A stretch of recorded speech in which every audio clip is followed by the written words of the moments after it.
স্বপ্নকে বাস্তবে রূপ দিতে চান? তাহলে প্রতিদিন রাতে শোবার আগে মা শারদার এই কথাটি 3 বার বলবেন। এই কথাগুলি শোনার জন্য শুধু নয়, অনুভবের জন্য। মা শারদার কৃপায় যাদের জীবন বদলেছে তারা জানে কিভাবে একটা ফাঁকা পেট, খালি ঘর, নিঃস্ব হৃদয় মায়ের আশীর্বাদে ধীরে ধীরে পূর্ণ হয়ে যায়। দিনের যে কোনো সময় যখনই কষ্টে থাকি, যখনই দুঃখে মনটা ভরে যায়, এই কথাটি বলে সব স্বপ্ন, ইচ্ছে মা শারদার পায়ে সঁপে দিন। মায়ের নাম, তাঁর সেই অদৃশ্য ভালোবাসা আমাদের সকল কষ্টের অবসান করবে এবং সব ইচ্ছে পূরণ করবে। এই পৃথিবীর সকল কষ্টের মাঝে মা শারদার মমতাময়ী ডাক আমাদের জীবনের একমাত্র আশ্রয়। একবার বলে দেখুন না, আপনার হৃদয় হয়তো ভরে উঠবে মায়ের কৃপায়। মা শারদা বলতেন, আমাদের স্বপ্ন পূরণে সবচেয়ে প্রয়োজন বিশ্বাস এবং ধৈর্য। যখন নিজের সমস্ত দুঃখ ভার ঈশ্বরের পায়ে রেখে নিঃস্বার্থভাবে তার উপর ভরসা করো, তখনই জীবন বদলাতে শুরু করবে। ঈশ্বরের উপর পূর্ণ আস্থা রাখো, সমস্ত দুঃখ কষ্ট তার হাতে ছেড়ে দাও, তখন দেখবে সকল বাধা অতিক্রম করতে পারছো। বর্ষার সন্ধ্যা, শহরের আলোগুলো দূরে তুলছে আর রিকশার চাকায় মাটি ভিজে শব্দ করছে। অবিরাম বৃষ্টির মাঝে বাড়ি ফিরছে অরূপ, অফিসের ক্লান্তি চোখে মুখে। ব্যাগের ভিতরে তার মেয়ের স্কুলের বেতন, ঘরের খরচের হিসেব, সব যেন একটা কঠিন গাণিতিক সমীকরণের মতো। কতদিন হয়ে গেল তার ছোট্ট মেয়ের জন্য কিছু নতুন জামা কিনে দিতে পারেনি। নিজের সামান্য শখও বিসর্জন দিতে হয়েছে। কষ্টের ভার নিয়ে সে চুপচাপ বাড়ি ফিরে আসে। বাড়ি পৌঁছেই সবার আগে মা শারদার ছবি দেখে হাত জোর করে দাঁড়িয়ে পড়ে অরূপ। অরূপের মা বলতেন, মা শারদাকে ডাকবি, দেখবি সব ঠিক হয়ে যাবে। সেই কথা তার মনে পড়ে, কিন্তু কোনোদিন বিশ্বাস হয়নি এসবের প্রতি। তবু আজ সব গুরুভার নিয়ে হাত জোর করে মা শারদাকে স্মরণ করেন। রাতে শোবার আগে হঠাৎ মায়ের সেই কথাটি মনে পড়ে যায়। মা শারদাকে বলবি তোর ইচ্ছা পূরণ হবেই। ঘুমের মধ্যে অদ্ভুত এক শান্তি অনুভব করে সে। অরূপ ধীরে ধীরে নিজেকে বলেন, মা শারদা, আমার সব ইচ্ছে তোমার হাতে দিলাম। দিন যায়। একদিন অফিস থেকে ফেরার পথে অরূপের এক পুরনো বন্ধু হঠাৎই তার সঙ্গে দেখা করে। তার আলাপচারিতার মধ্যে জানতে পারে যে অরূপের যে কাজটি করার ইচ্ছে ছিল, তার বন্ধুর সংস্থায় সেই একই ধরনের প্রকল্প চালু হয়েছে। সেটার নেতৃত্ব দেবার জন্য কাউকে খুঁজছে। বন্ধুটি অরূপকে নিয়ে তার নিজের সংস্থায় যায়, আর সেখানে নতুন কাজের সুযোগ মেলে। ধীরে ধীরে মেয়ের নতুন জামা, সংসারে প্রয়োজনীয় সবকিছু, এমনকি ছোট্ট ছোট্ট শান্তি ও স্বাচ্ছন্দ্য ফিরে আসে তার জীবনে। প্রতিদিন রাতে শোবার আগে মা শারদার সেই কথাটি বারবার বলতে থাকেন তিনি।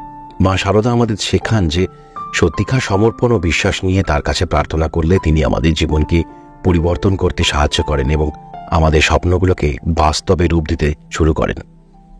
শ্রী রামকৃষ্ণদেব একটি গভীর শিক্ষামূলক কথা বলেছিলেন, যে যত বেশি নিজের ইচ্ছাগুলো ঈশ্বরের হাতে ছেড়ে দিতে পারে, তার জীবনে তত দ্রুত শান্তি আসে।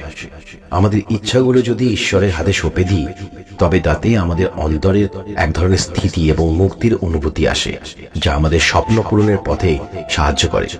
শ্রী রামকৃষ্ণদেব বিশ্বাস করতেন, আমাদের মনে আস্থা এবং বিনম্রতা নিয়ে ঈশ্বরের নাম করে তাকে স্মরণ করা প্রয়োজন। এই বিশ্বাসের শক্তি, এই প্রার্থনার গভীরতা যেন প্রতিটি শব্দে হৃদয়কে জাগিয়ে তোলে। এই ভাবনা আমাদের চেতনাকে গভীরভাবে স্পর্শ করে। মা শারদা এবং শ্রী রামকৃষ্ণ দেবের আমাদের জীবনের প্রতিটি স্বপ্ন পূরণের পথে যে বিশ্বাস ও সমর্পণের গুরুত্ব দিয়েছেন, তা যেন এই কথার মধ্যে প্রতিফলিত হয়। রাতে শুতে যাওয়ার আগে মা শারদার এই কথাটি 3 বার বলবেন, মা, আমার জীবনের সব দুঃখ কষ্ট অপ্রাপ্তি তোমার হাতে দিলাম, আমাকে শান্তি দাও, আমার ইচ্ছাগুলো পূর্ণ করার পথে সাহায্য করো মা। এই বাক্যটি 3 বার বলার মধ্যে রয়েছে মা শারদার প্রতি সমর্পণ ও ভক্তি। এই প্রার্থনার মাধ্যমে আমরা আমাদের সকল দুঃখ চাহিদা তার হাতে সমর্পণ করি এবং নিজের শক্তি ও মনোবল ফিরে পাওয়ার পথে খুঁজে পাই। এই সহজ সরল প্রার্থনার মধ্যে দিয়ে জীবনের ভার ও চাওয়া তার হাতে তুলে দিলে আপনার আত্মা শুদ্ধ হবে। মা শারদার আরেকটি কথা মনে পড়ে যায়, যতই ভগবানের উপর নির্ভর করো ততই মুক্তি পাবে। এই প্রার্থনায় নিজেকে একনিষ্ঠভাবে মা শারদার হাতে তুলে দিন। দেখবেন ধীরে ধীরে আপনার ইচ্ছেগুলি বাস্তবে রূপ নিচ্ছে, কারণ ঈশ্বর সবসময় আমাদের হৃদয়ের অন্তর্লীন আকাঙ্ক্ষাগুলির কথা শুনছেন। শুধু প্রয়োজন বিশ্বাসের সাথে তার কাছে নিজেকে সমর্পণ করার। মা শারদাকে বলা একান্ত আহ্বানটি দিন শেষে সমস্ত ব্যর্থতা, হতাশা, অশান্তি নিয়ে মায়ের পায়ে রেখে একবার শুধু এই প্রার্থনাটি করবেন। নিজের দুঃখ কষ্ট মায়ের কাছে জানালে মা তা কখনো অগ্রাহ্য করেন না। তাই প্রতিদিন এই কথা বলার মধ্যে দিয়ে আপনি যেন মায়ের হাতে নিজের জীবনের চাবিটা তুলে দিচ্ছেন। এভাবে নিজের গভীরতর ভালোবাসা ও বিশ্বাসে মাকে ডাকুন, দেখবেন ধীরে ধীরে সমস্ত বন্ধ দরজা খুলে যেতে শুরু করেছে। একটা সময় ছিল যখন সকলেই তার স্বপ্ন পূরণে ব্যস্ত ছিল। জীবনের প্রতিটি ধাপেই আমরা চাই সফলতা, কিন্তু অনেকেই জানি না কোথায় ঠিক অজানা বাধা এসে দাঁড়ায়। মা সারদা বলতেন, যারা সত্যিকারভাবে মায়ের উপর নির্ভর করে তাদের জীবনে কোনো বাধাই স্থায়ী নয়। তাই আজ থেকে শোবার আগে মা সারদার সামনে মাথা নত করে নিজের সমস্ত ভার ও চাওয়াগুলো তার হাতে তুলে দিয়ে বলুন এই কথাগুলি। এই প্রার্থনা আপনার মনকে যেমন শান্তি দেবে, তেমনি আপনার বিশ্বাসে মা সারদার স্পর্শ লাগবে। দেখবেন বাস্তবেই জীবন বদলাতে শুরু করছে। প্রত্যেকদিন এই কথাগুলি বলতে বলতে আপনার হৃদয়ের গভীরতা থেকে মায়ের প্রতি ভালোবাসা এবং সম্পূর্ণ নির্ভরতায় ভরপুর এক অনুভূতি তৈরি হবে। আর এই বিশ্বাসই হবে আপনার সবচেয়ে বড় শক্তি, যা আপনার স্বপ্ন পূরণের পথে বাধা হয়ে দাঁড়ানো অন্ধকারকে সরিয়ে আপনার জন্য নতুন আলোর দ্বার খুলে দেবে। মা সারদার আরেকটি কথা মনে পড়ে যায়, যত বেশি তোমরা মায়ের উপর নির্ভর করবে তত তাড়াতাড়ি তোমরা তোমাদের আলোকিত পথ দেখতে পাবে। তাই এই ছোট্ট প্রার্থনার মধ্যেই মায়ের হাতে নিজেকে সঁপে দিন। কিভাবে জীবনের প্রতিটি স্বপ্ন পূরণের পথে চলবেন সেই শক্তিও পাবেন মায়ের কাছে। মা সারদার আশীর্বাদ আপনাকে এমন এক সাহস ও স্থিতিশীলতা দেবে যা আপনাকে আপনার লক্ষ্যে পৌঁছানোর পথে সমস্ত বাধা কাটিয়ে এগিয়ে নিয়ে যাবে। রাতের শেষ মুহূর্তে মাকে এই কথাটি বলবেন, মা, আমার সমস্ত ভার তোমার হাতে দিলাম, আমাকে শক্তি দাও, পথ দেখাও। এভাবেই শুরু হোক আপনার নতুন দিনের যাত্রা। আর দেখতে থাকুন কিভাবে মা সারদার আশীর্বাদ আপনার জীবনে অসীম আশার আলো নিয়ে আসে। স্বপ্ন আমাদের প্রতিটি নিঃশ্বাসে মিশে থাকা সেই আকাঙ্ক্ষা যা আমাদের রাতের অন্ধকারে জেগে থাকতে বাধ্য করে। কষ্ট, অপ্রাপ্তি, হাজারো বাধার ভিতরেও এক বিন্দু আশার আলো জেলে রাখে আমাদের এই ছোট্ট হৃদয়। কিন্তু কত সময় তো গেছে, কত রাত কেটেছে নিজের স্বপ্নগুলোকে বুকের মধ্যে চেপে ধরে ছটফট করেছেন। আর মনে হয়েছে কেউ যদি হাত বাড়িয়ে এই স্বপ্নগুলোর ওজন একটু কমিয়ে দিত, কেউ যদি এই হৃদয়ের ব্যথাগুলো ভাগ করে নিত। আজ সেই সুযোগ এসছে। ভাবুন তো, মা সারদা, যাকে একবার ডাকলে মুছে যায় জীবনের সব কষ্ট, যার শীতল ছোঁয়া এনে দেয় অবর্ণনীয় শান্তি। এই মাকে শুধু একটি কথা বলার আর্জি রইল আপনার কাছে।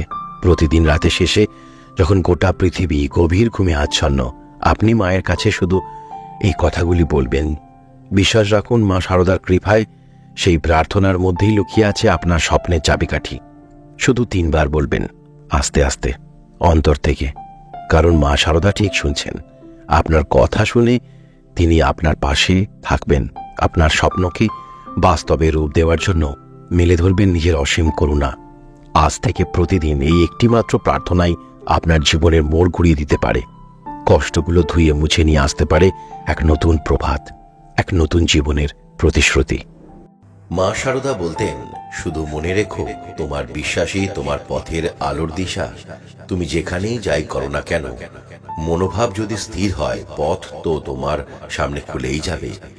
আমরা সবাই জীবনের জটিলতায় হারিয়ে যাই, কিন্তু যখনই সব দিক বন্ধ হয়ে আসে, তখনই এই ধরনের সংকেত আমাদের মনে করিয়ে দেয় আমরা একা নই। মা সারদা আমাদের আশ্বাস দিয়েছেন যে আমাদের উপর ঈশ্বরের কৃপা সব সময় থাকে, শুধু আমরা দেখার ভুল করি।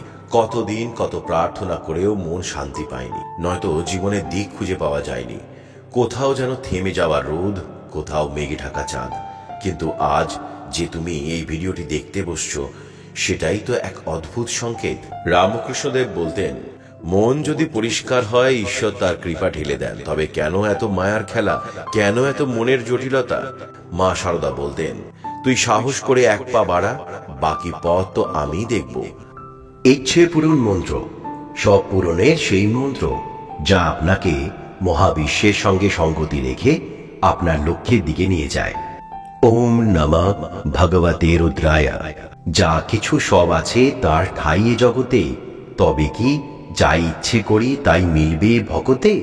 যদি সে ইচ্ছায় ভক্তি আর থাকে যতন, তবে মিললেও মিলতে পারে অমূল্য রতন। এর তরে ভক্তি ভরে করো প্রার্থনা, ব্রহ্মাণ্ডই সেই ঈশ্বর শুনবে তোমার মনস্কামনা। তবে মনে রেখো, যা কিছু আশা করছো পাবে, ভাবতে হবে সেসব থাকলে সাথে জীবন কেমন হবে। যদি চাও সবকিছু একসাথে, তবে কিছুই এসে পড়বে না হাতে। বলতে হবে হে মা শারদা, লহ প্রণাম, আমি রাখব তোমার সম্মান। আমার যা কিছু চাই মনের মধ্যে তা আছে যেন পাই। তখনই তো ঘটবে ইন্দ্রজাল, আর আসবে বহু প্রতীক্ষিত মায়াকাল।